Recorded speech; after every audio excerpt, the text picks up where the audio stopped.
Bonjour, bienvenue à la mise à jour du renseignement de Stylo News. Nous sommes le 20 mars 2026. Ce bulletin est une introduction à notre analyse complète, disponible un peu plus tard ce matin. Ensemble, nous allons survoler les événements majeurs qui façonnent en ce moment même le cyberespace mondial. Mais tout d'abord, un message de notre partenaire ProWave AI qui fête sa première année d'activité. À cette occasion, une offre spéciale est proposée. Avec le code STYLO, bénéficiez d'une réduction sur Stylo News. L'offre est valable jusqu'au 31 mars et limitée aux 250 premiers abonnés sur le site www.stylonews.com. ProWave AI, pour rappel, c'est l'entreprise qui développe la plateforme Stylo Intellops, notre outil de renseignement en source ouverte basé sur l'IA, ainsi que sa version commerciale, Stylo News. Entrons maintenant dans le vif de l'actualité avec l'événement le plus marquant de ces dernières semaines, une cyberattaque d'une ampleur inédite contre une infrastructure de santé américaine. La question n'est plus théorique. Un conflit géopolitique peut-il viser des civils à travers le cyberespace ? La réponse est tombée et elle est brutale, avec le piratage d'une importante société médicale américaine. Le 11 mars, l'entreprise de technologie médicale Stryker a été la cible d'une attaque. L'assaillant, un groupe d'activistes, Andala, qui serait lié à l'Iran. La méthode, l'effacement pur et simple des données. Le motif déclaré est une vengeance suite à des frappes américano-israéliennes en Iran.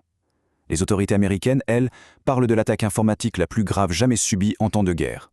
Le siège de Stryker est à Kalamazoo, au Michigan. Mais les conséquences, elles, sont mondiales. Les opérations ont été perturbées dans 61 pays. Très concrètement, cela signifie que des hôpitaux se sont retrouvés en difficulté et que des procédures médicales ont dû être retardées. Les experts sont formels. On assiste à un véritable changement de paradigme.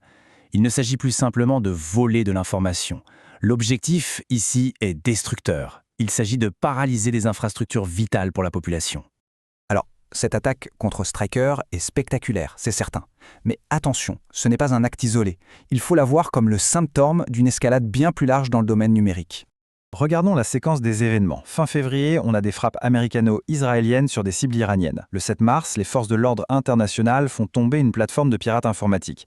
4 jours plus tard, le 11 mars, c'est l'attaque contre Stryker. Et le 17 mars, l'Union européenne réplique avec des sanctions. On voit bien ce cycle d'action-réaction, une véritable montée en tension. Ce qui est frappant, c'est la diversité des acteurs impliqués.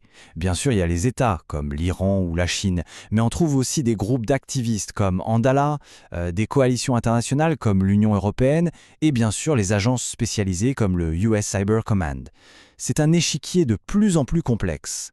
Et chacun a sa propre stratégie. Pour l'Iran, les cyberattaques sont un moyen de riposte asymétrique. Le gouvernement américain condamne fermement et promet des représailles. L'Union européenne, de son côté, mise sur les sanctions économiques et appelle à renforcer ses propres capacités de cyberdéfense. Mais il y a autre chose. Pendant que ces attaques se déroulent, une révolution technologique est en marche. Une révolution qui pourrait bien changer complètement les règles du jeu de l'espionnage. On l'appelle la distribution quantique de clés ou DQC. Pour faire simple, c'est une méthode de communication qui s'appuie sur les lois de la physique quantique pour être inviolable. Ce qui relevait de la science-fiction est aujourd'hui une technologie fonctionnelle. Le point de bascule, c'est ce réseau de satellites nommé Harpocrate. C'est un projet privé financé par le milliardaire David Kilmer qui offre à ses utilisateurs des communications qui sont, en théorie, impossibles à intercepter. Le chiffrement est parfait. Qu'est-ce que ça change? Tout. L'ère du renseignement d'origine électromagnétique, le fameux SIGINT, est peut-être en train de se terminer. On parle d'un rideau quantique qui s'abat, rendant les méthodes de surveillance traditionnelles inefficaces. C'est un défi immense pour toutes les agences de renseignement du monde. Alors face à tout ça, que peut-on anticiper? À quoi faut-il s'attendre dans les semaines qui viennent? Nous voyons 3 axes principaux à surveiller. Premièrement, il est très probable que les cyberattaques de représailles continuent. Deuxièmement, la réponse américaine. On peut s'attendre à un renforcement des défenses, mais peut-être aussi à des actions offensives. Et troisièmement, l'adaptation au quantique. Il sera très intéressant d'observer comment les États vont intégrer cette nouvelle donne dans leur stratégie. Ce que nous venons de voir n'est qu'un aperçu. Pour comprendre en profondeur les implications stratégiques de ces événements, nous vous invitons à écouter notre analyse complète. Dans notre format long, nous détaillons ces tendances, nous analysons les calculs des différents décideurs et nous explorons les conséquences pour la sécurité mondiale.